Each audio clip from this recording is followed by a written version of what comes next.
ನೀವು ಈ ರೀತಿ ಮಾಡಿದ್ರೆ ಬೇರೆ ನಿರ್ಮಾಪಕರನ್ನು ಕೊಂದಾಗುತ್ತೆ ಅಂತ ವಿಷ್ಣು ಸರ್ಗೆ ಯಾರು ಎಚ್ಚರಿಕೆಯನ್ನು ಕೊಟ್ಟರು? ಏನಪ್ಪ ಕುಮಾರ್, ಎಡಗೈ ಚೆನ್ನಾಗಿ ಆಡಿಸ್ತೀರಾ, ಬಲಗೈಗೆ ಕೆಲಸವೇ ಇಲ್ವೇ ಅಂತ ಕೇಳಿದಾಗ ವಿಷ್ಣು ಸರ್ ಅವರು ಏನು ಉತ್ತರ ಕೊಟ್ಟರು? ಹುಲಿ ಕೊಂದ ಹೊಯ್ಸಳ ಈ ಸಿನಿಮಾವನ್ನು ವಿಷ್ಣು ಸರ್ ಅವರು ಯಾಕೆ ಮಾಡಲಿಕ್ಕಾಗಲಿಲ್ಲ? ಹಿರಿಯ ನಟರು, ನಿರ್ದೇಶಕರಾದಂತಹ CV ಶಂಕರ್ ಅವರು ಮತ್ತು ವಿಷ್ಣು ಸರ್ ಅವರ ನಡುವಿನ ಒಂದು ಒಡನಾಟವನ್ನು ಇವತ್ತಿನ ಸಂಚಿಕೆಯಲ್ಲಿ ನಾವು ತಿಳ್ಕೊಳ್ಳೋಣ.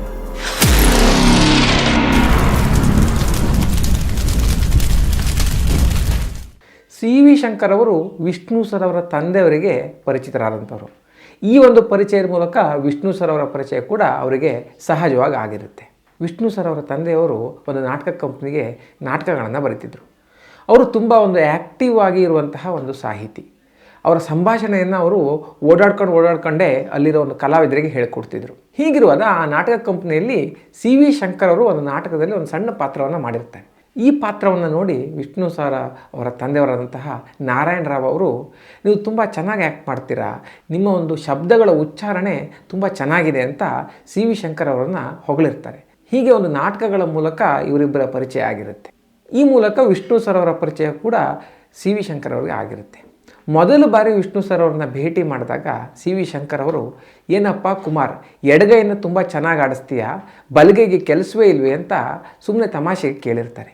ಆಗ ವಿಷ್ಣು ಸರ್ ಅವರು, ನನಗೆ ಈ ಕೈ ಅಂದರೆ ತುಂಬ ಇಷ್ಟ, ಹಾಗಾಗಿ ನಾನು ಈ ರೀತಿ ಇದ್ದೀನಿ, ನಾನು ಎಡಗೈಲಿ ಮಾಡಿದ ಅಭಿನಯವನ್ನು ನೀವು ಬಲಗೈಲಿ ಮಾಡೋಕ್ಕಾಗಲ್ಲ ಅಂತ ಹೇಳಿರ್ತಾರೆ. ಇದಾದ ನಂತರ ನಾಗರಹಾವು ಸಿನಿಮಾದ ಒಂದು ರಿಲೀಸ್ ಟೈಮಲ್ಲಿ CV ಶಂಕರ್ ಅವರು ವಿಷ್ಣು ಸರ್ ಅವ್ರನ್ನ ಭೇಟಿಯಾಗಿರ್ತಾರೆ. ಅವತ್ತು ಸಿನಿಮಾ ರಿಲೀಸ್ ಆಗೋ ದಿನ ವೀರಸ್ವಾಮಿ ಅವರ ಆಫೀಸ್ಗೆ CV ಶಂಕರ್ ಅವರು ಹೋಗಿರ್ತಾರೆ. ಫಸ್ಟ್ ಶೋ ನೋಡೋಕ್ಕೆ ಅಂತ ಎಲ್ಲ ರೆಡಿ ಆಗ್ತಾ ಇರ್ತಾರೆ. ಅಲ್ಲಿ ವಿಷ್ಣು ಸರ್ ಅವರು ಒಂದು ಕುರ್ಚಿಯಲ್ಲಿ ಕೂತಿರ್ತಾರೆ. ತುಂಬ ಒಂದು ಭಯದ, ಆತಂಕದ ಒಂದು ವಾತಾವರಣದಲ್ಲಿ ಅವರು ಇರ್ತಾರೆ. ಆಗ CV ಶಂಕರ್ ಅವರು, ಬನ್ನಿ ಎಲ್ಲರ ಜೊತೆ ಸಿನಿಮಾ ನೋಡೋಣ, ಪ್ರೇಕ್ಷಕರ ಜೊತೆ ಸಿನಿಮಾ ನೋಡಿದರೆ ಅವರು ಯಾವ ರೀತಿ ಒಂದು ಸಿನಿಮಾವನ್ನು ನೋಡಿ ಖುಷಿ ಪಡ್ತಿದ್ದಾರೆ ಅಂತ ನಿಮ್ಗೆ ಗೊತ್ತಾದರೆ ನಿಮಗೂ ಕೂಡ ಒಂದು ಉತ್ತೇಜನ ಬರುತ್ತೆ, ಬನ್ನಿ ನೋಡ್ಕೊಂಡು ಬರೋಣ ಅಂತ ಹೇಳ್ತಾರೆ. ಆಗ ವಿಷ್ಣು ಸರ್ ಅವರು, ನಾನು ಬರಲ್ಲ, ನನಗೆ ಸಿನಿಮಾವನ್ನು ಜನರು ಯಾವ ರೀತಿ ತಗೊಳ್ತಾರೆ ಅಂತ ಒಂದು ಭಯ ಇದೆ, ಒಮ್ಮೆ ಒಂದು ಶೋ ಆಗಲಿ ನಂತರ ನಾನು ನೋಡ್ತೀನಿ ಅಂತ ಹೇಳ್ತಾರೆ. ಆಗ ವೀರಸ್ವಾಮಿಯವರು, ಸಿನಿಮಾ ತುಂಬ ಚೆನ್ನಾಗಿ ಬಂದಿದೆ, ಜನ ದೊಡ್ಡ ಮಟ್ಟಕ್ಕೆ ಕೇಕೆ ಹಾಕಿ ಜೈಕಾರ ಹಾಕದಿದ್ದರೂ ಈ ಸಿನಿಮಾದಿಂದ ಒಂದು ಭರವಸೆಯ ನಾಯಕ ಬಂದಿದ್ದಾನೆ ಅಂತ ಹೇಳ್ತಾರೆ, ಹಾಗಾಗಿ ಸಿನಿಮಾವನ್ನು ನೋಡೋಣ, ಇಂಟರ್ವಲ್ನಲ್ಲಿ ವಿಷ್ಣುವನ್ನು ನಾನು ಜನರಿಗೆ ಪರಿಚಯ ಮಾಡಿಸ್ತೀನಿ ಅಂತ ಹೇಳ್ತಾರೆ. ಹೀಗಾಗಿ ಎಲ್ಲರೂ ಸೇರಿ ಸಿನಿಮಾವನ್ನು ನೋಡಲಿಕ್ಕೆ ಹೋಗ್ತಾರೆ. ನಂತರ ಆಗಿದ್ದು ಇತಿಹಾಸ. ಜನ ಯಾವ ರೀತಿ ಸಿನಿಮಾ ಇಷ್ಟಪಟ್ಟರು ಅಂತ ನಿಮಗೆಲ್ಲ ತಿಳಿದೇ ಇದೆ. ಸಂಜೆಯೊಳಗೆ ರಾಮಾಚಾರಿ ಅಂತ ಎಲ್ಲ ಥಿಯೇಟ್ರ್ಗಳಲ್ಲಿ ಜೈಕಾರ ಆರಂಭವಾಗಿರುತ್ತೆ. ವಿಷ್ಣು ಸರ್ ಅವರು ಒಂದೇ ದಿನದಲ್ಲಿ ದೊಡ್ಡ ಸ್ಟಾರ್ ಆಗಿರ್ತಾರೆ. ನಾಗರಹಾವು ಸಿನಿಮಾ ಕನ್ನಡ ಸಿನಿಮಾ ಇತಿಹಾಸದಲ್ಲೇ ಒಂದು ದೊಡ್ಡ ಮೈಲಿಗಲ್ಲನ್ನು ಸ್ಥಾಪನೆ ಮಾಡುತ್ತೆ. ಇದಾದ ನಂತರ CV ಶಂಕರ್ ಅವರು ಬಹಳಷ್ಟು ಬಾರಿ ವಿಷ್ಣು ಸರ್ ಅವ್ರನ್ನ ಭೇಟಿ ಮಾಡಿರ್ತಾರೆ. ವಿಷ್ಣು ಸರ್ ಅವರು ಕೂಡ ತುಂಬ ಆತ್ಮೀಯತೆಯಿಂದ ಯಾವಾಗಲೂ ಇವ್ರನ್ನ ನೋಡಿದಾಗ ಶಂಕರ್ಜಿ ಅಂತ ತುಂಬ ಖುಷಿಯಿಂದ ಮಾತನಾಡಿಸ್ತಿರ್ತಾರೆ. ಹೀಗೆ ಒಂದು ಬಾರಿ CV ಶಂಕರ್ ಅವರಿಗೆ ಹುಲಿ ಕೊಂದ ಹೊಯ್ಸಳ ಈ ಒಂದು ಸಿನಿಮಾವನ್ನು ಚಿತ್ರಕಥೆ ಬರೆದು ನಿರ್ದೇಶನ ಮಾಡುವಂತಹ ಒಂದು ಅವಕಾಶ ಸಿಗುತ್ತೆ. ಈ ಸಿನಿಮಾಗೆ ವಿಷ್ಣು ಸರ್ ಅವ್ರನ್ನೇ ಒಂದು ನಾಯಕನನ್ನಾಗಿ ಮಾಡಬೇಕು ಅಂತ ಅವರಿಗೆ ಆಸೆ ಇರುತ್ತೆ. ಹೀಗಾಗಿ ವಿಷ್ಣು ಸರ್ ಅವರ ಒಂದು ಕಾಲ್ ಶೀಟ್ ತಗೊಳ್ಳೋಣ ಅಂತ ಚೆನ್ನೈಗೆ ಹೋಗ್ತಾರೆ. ವಿಷ್ಣು ಸರ್ ಅವರು ಚೆನ್ನೈಯಲ್ಲಿ ಪಾಂಗ್ರೋವ್ ಹೋಟೆಲ್ನಲ್ಲಿ ತಂಗಿರ್ತಾರೆ. ವಿಷ್ಣು ಸರ್ನ ಭೇಟಿ ಮಾಡಲಿಕ್ಕೆ ಅಂತಲ್ಲಿ ಹೋದಾಗ ಕುಣಿಗಲ್ ನಾಗಭೂಷಣ್ ಅವರು ವಿಷ್ಣು ಸರ್ ಜೊತೆ ಏನೊಂದು ಚರ್ಚೆ ಮಾಡ್ತಿರ್ತಾರೆ.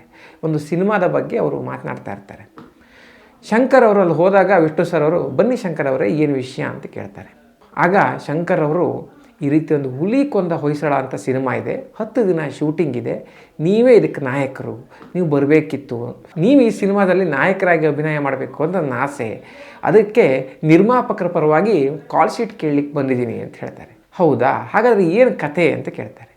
ಹೆಸರಲ್ಲಿದ್ದ ಹಾಗೆ ಹುಲಿ ಕೊಂದ ಹೊಯ್ಸಳ, ಸಳನೆಂಬ ಒಬ್ಬ ವ್ಯಕ್ತಿ ಗುರು ಕೊಟ್ಟಂತಹ ಒಂದು ಸಲಾಕೆಯಿಂದ ಹುಲಿಯನ್ನು ಕೊಂದು ಹೊಯ್ಸಳ ಸಾಮ್ರಾಜ್ಯದ ಒಂದು ಮೂಲ ಪುರುಷ ಆಗೋದು ಹೇಗೆ ಅಂತ ಈ ಸಿನಿಮಾದ ಕತೆ. ಹುಲಿಯೂ ಇದರಲ್ಲಿ ನಾಯಕ, ನೀವು ಇದರಲ್ಲಿ ನಾಯಕ, ಹುಲಿ ಜೊತೆ ಒಂದು ಫೈಟ್ ಮಾಡಬೇಕಾಗುತ್ತೆ ಅಂತ ಹೇಳ್ತಾರೆ. ಆಗ ವಿಷ್ಣು ಸರ್ ಅವರು, ಯಾವ ಹುಲಿ, ಕಾಡಲ್ಲಿರೋದು, ಇಲ್ಲ ತರಬೇತಿ ಕೊಟ್ಟಿದ್ದು, ಇಲ್ಲ ಸರ್ಕಸ್ಸಿಂದ ತರ್ತಿರೋ, ಅಥವಾ ಪ್ರಾಣಿ ಸಂಗ್ರಹಾಲಯದಿಂದ ತರ್ತಿರೋ, ಎಲ್ಲಿದೆ ಹುಲಿ ಅಂತ ಕೇಳ್ತಾರೆ. ಆಗ ಶಂಕರ್ ಅವರು, ನಾನು ಡೈರೆಕ್ಟ್ರು, ಹುಲಿ ಸಾಕಿಲ್ಲ, ತರಬೇತಿ ಮಾಡಿದ ಹುಲಿಯನ್ನೇ ತರಬೇಕು ಅಂತಿದ್ದೀವಿ, ಅಂಗಡಿ ಅನ್ನೋ ಗ್ರಾಮಕ್ಕೆ ಬಂದರೆ ಅಲ್ಲಿ 2 ದಿವಸ ಶೂಟಿಂಗ್ ಮಾಡೋಣ, ನೀವು ಹುಲಿ ಜೊತೆ ಫೈಟ್ ಮಾಡಿಬಿಟ್ಟು ನಂತರ ಹೋಗಿ ಮುಂದಿನ ಸೀನ್ಗಳನ್ನು ಆಮೇಲೆ ನೋಡ್ಕೊಳ್ಳೋಣ ಅಂತ ಹೇಳ್ತಾರೆ.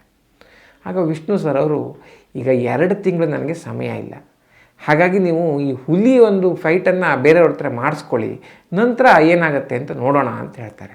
ಆದರೂ ಶಂಕರ್ ಅವರಿಗೆ ಪಟ್ಟು ಬಿಡೋಕ್ಕೆ ಮನಸ್ಸಿಲ್ಲ. ಅವರಿಗೆ ವಿಷ್ಣು ಸರ್ ಅವರೇ ಬೇಕು ಅಂತ ಒಂದು ಹಠ.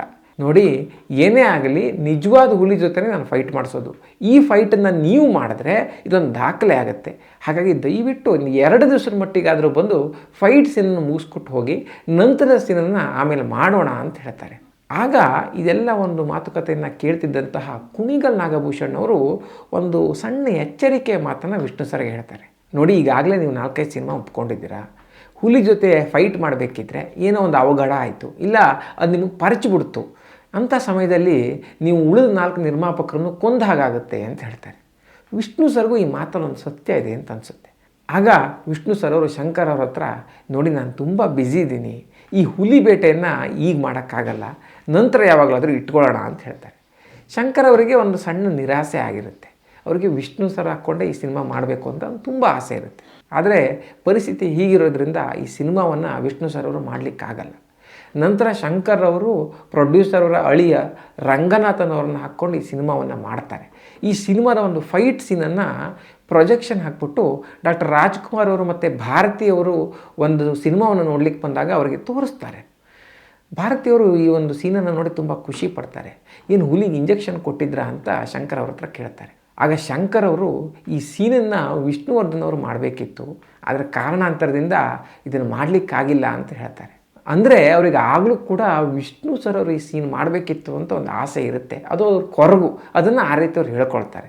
ಇನ್ನೊಮ್ಮೆ ಒಂದು ಸಾಮಾಜಿಕ ಸಿನಿಮಾವನ್ನು ವಿಷ್ಣು ಸರ್ ಹತ್ರ ಮಾಡಿಸ್ಬೇಕು ಅಂತ ಶಂಕರ್ ಅವ್ರಿಗೆ ಆಸೆ ಬರುತ್ತೆ.